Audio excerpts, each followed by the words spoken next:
I'm back. This is part 2 of VLCD day number 73.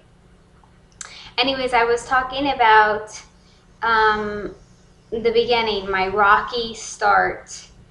I really was just all over the place. And as far as, I didn't have a scale yet. They really didn't tell me it was that important to have a scale. And I was reading the Kevin Trudeau book, but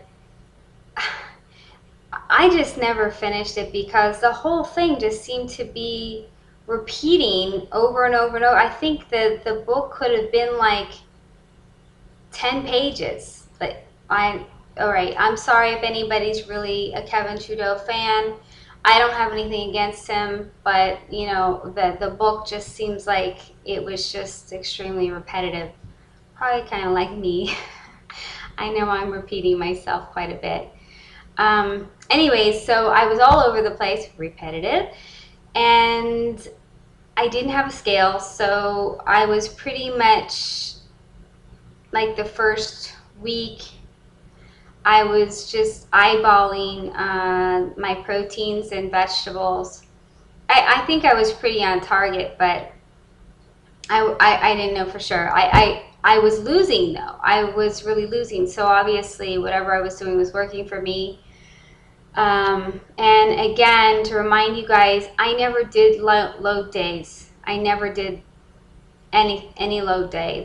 The closest thing to a load day I did was Thanksgiving, when I decided to not do the HCG and have that little mini load day, which really wasn't much of any load at all, but that's it. So I kind of miss that. I'm really envious of you guys that are telling me that you're loading and you're eating ice cream and you have to force yourself to eat like cheese, and yeah, gee, I feel so bad for you.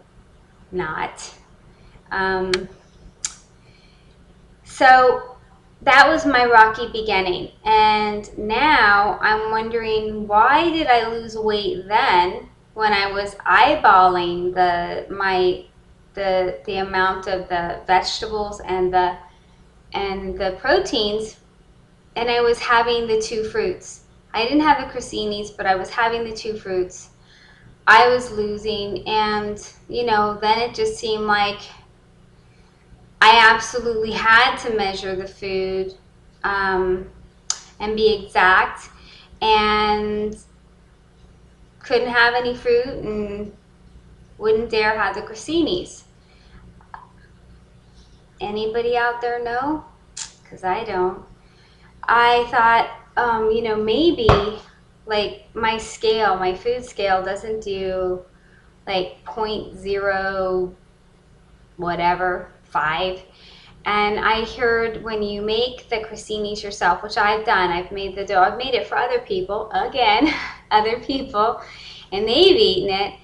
And I have tasted it. I did try it like once or twice, but not like a whole crostini. And the reason why I was afraid to, because when I went to go weigh it, I learned that you're supposed to only have 0.05 of the dough.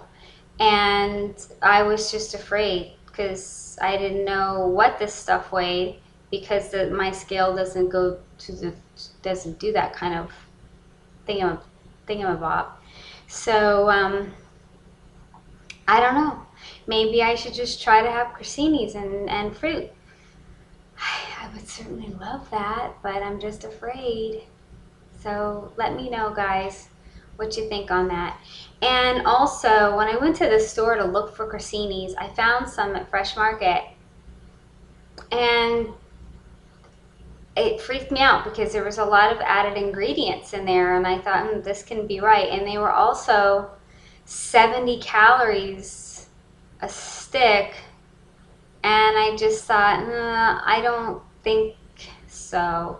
And I think I found the Melba toast, and I wasn't so thrilled about that either.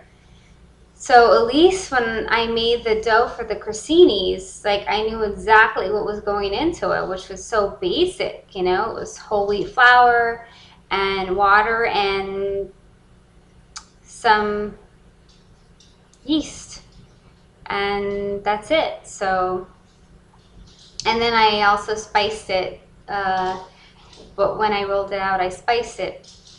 But I don't know. That stuff, I'm a little afraid. I really don't know if that's something I should be playing around with when I really want to lose this 8 pounds. I really want to lose this 8 pounds. But the scale is just not agreeing with me. I know that you guys can relate. Last night, I had a food mare, another one. Yeah, in this food mare, I had a container of Jelly Bellies, which used to be something I really liked. And they were calling out to me, you know, they wanted me to eat them. That's my cat and my dog in the background. They wanted me to eat them, and I freaked out, and I threw most of them over the balcony. And I'm reminding you, this was a food mare, so not reality.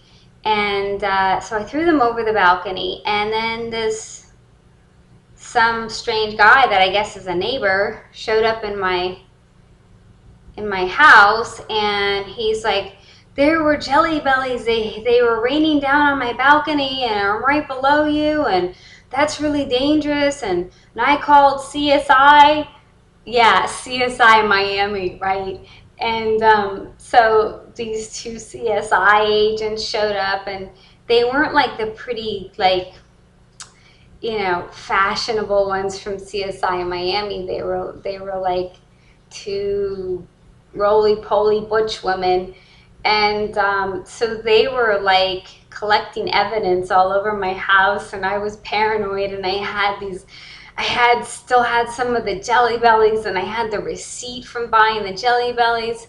And, you know, like CSI, they're so detailed, so I hid the Jelly Bellies and the receipt in the litter box, because I figured, who in their right mind is going to go digging in my cat's litter box? And luckily I woke up before I ended up in the pokey. Yep, that was my food mare. So if anybody wants to diagnose that one, let me know. I'd be interested in hearing what you come up with. Maybe I just want to eat some Jelly Bellies. I don't know. Actually, I've been more thinking about like cheese and like mixing my vegetables, using chicken broth to cook with, you know, olive oil, those things. I miss them. It's been a long time. All right, enough about all of my food mares and my rocky HCG start. Oh, my kitty cat's coming. You guys gotta meet her. She's beautiful. Come here, Travis.